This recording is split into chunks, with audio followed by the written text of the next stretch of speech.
ఉమ్మడి కరీంనగర్ జిల్లాను భానుడు భయపెడుతున్నాడు.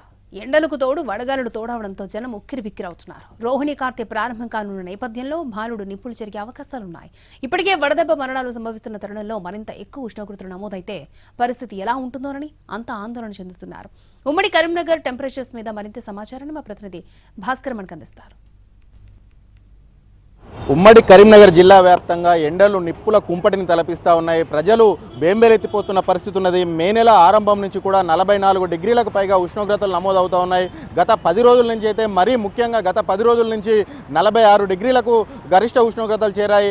ఆ మెట్పల్లి, ఆ కోరుట్ల, జగిత్యాల ఈ ప్రాంతాల్లో 47 డిగ్రీలకు కూడా వెళ్ళిన పరిస్థితి కనిపించింది. 46.9 అంటే దాదాపు 40 డిగ్రీలకు ఉష్ణోగ్రతలు కూడా వెళ్ళిన పరిస్థితి కనిపిస్తూ ఉన్నది.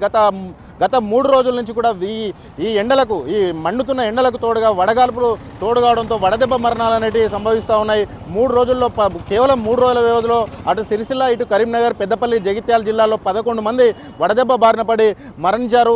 మొత్తంగా చూసుకున్నట్టయితే ఈ నెల మొత్తం కూడా దాదాపు ఈ 25 రోజుల నుంచి ఎండలు ఒక రేంజ్లో దంచి కొడుతున్న సిచ్యువేషన్ ఉంది.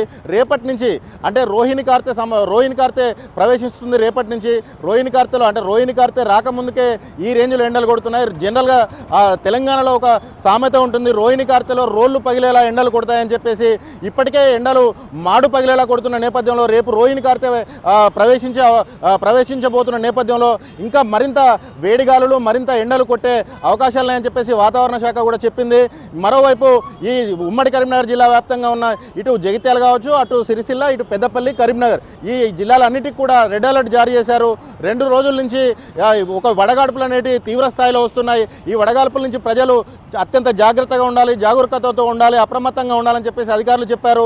వడదెబ్బ మరణాలు సంభవిస్తున్న నేపథ్యంలో అన్ని జాగ్రత్తలు తీసుకోవాలని చెప్పేసి అటు ఉన్నతాధికారుల నుంచి కూడా ఆదేశాలు రావడంతో అత్యవసరం అయితే తప్ప బయటకు రావద్దని చెప్పేసి ప్రజలకు అధికారులు సూచిస్తూ ఉన్నారు.